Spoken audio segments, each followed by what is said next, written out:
Hello, my name is Calvin Smith, and today I am going to use Satellite 6.8 to demonstrate in-place upgrades. So in RHEL 7, there's the ability to do an in-place upgrade from RHEL 7 to RHEL 8 using leapp, and the Satellite 6.8 adds the functionality to allow you to do it with a bunch of servers all at the same time. In order to do that, I need to first install the in-place upgrade plugin onto the Satellite server. So let me bring up my terminal, and we're going to enter the command to enable that plugin. So let's fast forward this piece here as the installation is progressive. Now that the module has been installed, let's show a couple of the differences that have come about because of it. So now you have these new options: pre-upgrade check with leapp and upgrade with leapp, that you're going to use to do the in-place upgrade process. I have a couple of servers here that I've already selected. If we look in here, for instance, you'll see that under schedule remote job, there's also the pre-upgrade and upgrade if you wanted to do an individual server. See, now as we're going to be bold and try to do two servers at once, let's come out here and start preparing these servers for the upgrade. So the first thing we're going to need to do is we're going to need to change the content view on these servers, right? So these servers right now are in RHEL 7 base, so that means they have RHEL 7 content. You're going to need both RHEL 7 and RHEL 8 content. So what I'm going to do is I'm going to select these servers under the content host view, and I'm going to change their lifecycle and content view. So we're gonna go into, we're just using the library right now, and we're gonna select the content view as CCV RHEL 7 upgrade, and I'll show you what this looks like in a moment. But essentially this is gonna be a composite content view. So let's take a look at what this content view looks like. We'll go here, and we can see that CCV, which is gonna contain both RHEL 7 base, RHEL 8 base, and upgrade data, which is a file repository that contains the upgrade data. What is this upgrade data that I'm talking about? In order to do the in-place upgrade, you have to download this data file from this URL. You see it right here. I'll put a link to it in the notes on this video, but you have to come here and download data that is used to run the update, and you need to apply that to the servers. So I'm going to use remote execution to apply that to these servers, right? So first things first, let's just make sure that those content hosts have been moved to the right content view. You can see that here, and then we're gonna come back here and launch this remote execution job to actually install the composite content. Now it's a pretty straightforward Ansible script that I'm going to end up running here. Let's select it here. Alright, and all this does, okay,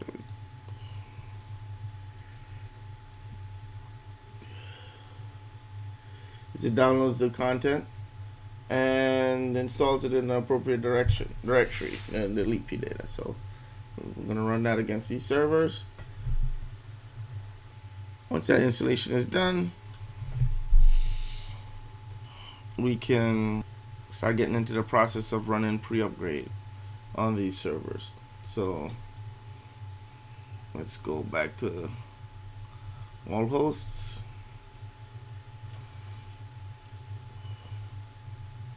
We can run the pre-upgrade check of these servers.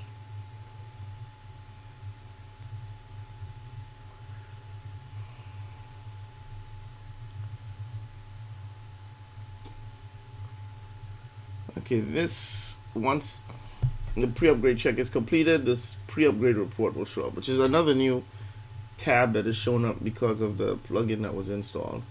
So the contents from these pre-upgrade reports will show up here. Now you can see the pre-upgrade report being run right now on this particular server. So once that's done, we'll move on to the next step. Let me just fast forward through this. Okay, the report looks like it's finished. So if we back up, we should see some stuff under the pre-upgrade report. This is what the report looks like. Now the ones you really have to pay attention to are the ones that are called inhibitors, because those will stop the upgrade process from happening. So what I've done was that I've sorted by inhibitors, and I can see that I have the two servers that have essentially the same inhibitors. There's a problem with, let's open this guy up. Alright, essentially this is saying that permit root login works differently in RHEL 8, so you want to explicitly say how you want permit root login to work. And then the other one is an answer for an answer file. Now interestingly enough, this one has a command that's associated with it. So what that means is that we can actually run remediation automatically from here. So if you want to do that, essentially what you would do is you select this, and those that have the command will automatically get selected, and then you can hit fix selected, and then that's going to create a job that's going to run and remediate those specific issues. So we run that guy and wait for this to finish. Okay, so this has been completed, and if we check our report, and we're down to 2 inhibitors. Now I've gone ahead and created a Ansible Playbook. All it does is it says permit root login to yes. Of course, in your environment you might want to set it to no, but that's what this particular playbook does here for these servers, and it should fix the inhibitor status on that server. Okay, while we're waiting for that to run, what I'm gonna do is I'd like to go to the server, well, server 1,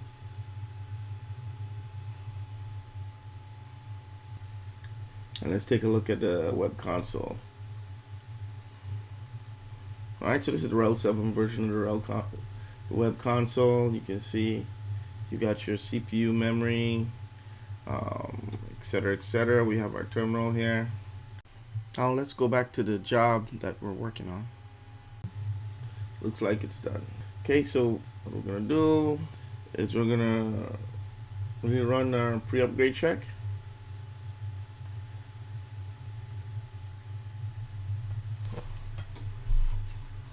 And this should have gotten rid of all the inhibitors.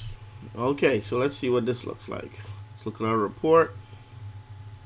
All our inhibitors are gone. The other thing we want to look at is our risk factors. A couple of notes. Grub core will be upgraded. Okay, now this is important. Python changes in RHEL 8. You need to make sure and run this command when it's finished. So we'll make a note of that. And I think we're ready to get started.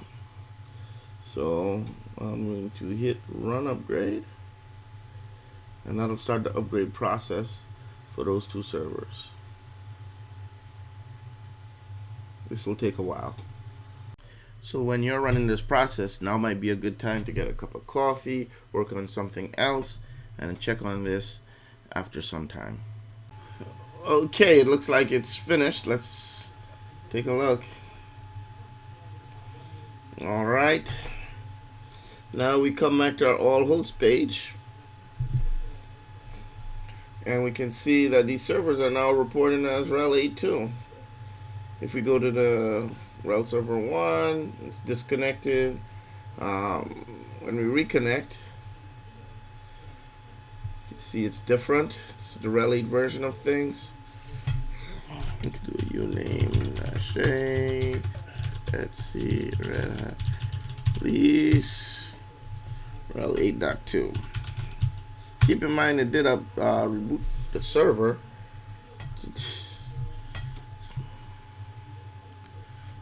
have this right here. GSS API proxy failed. We could start that guy back up. Seems like he's running now. All right. The last thing we want to do is we're going to run that alternatives on these servers.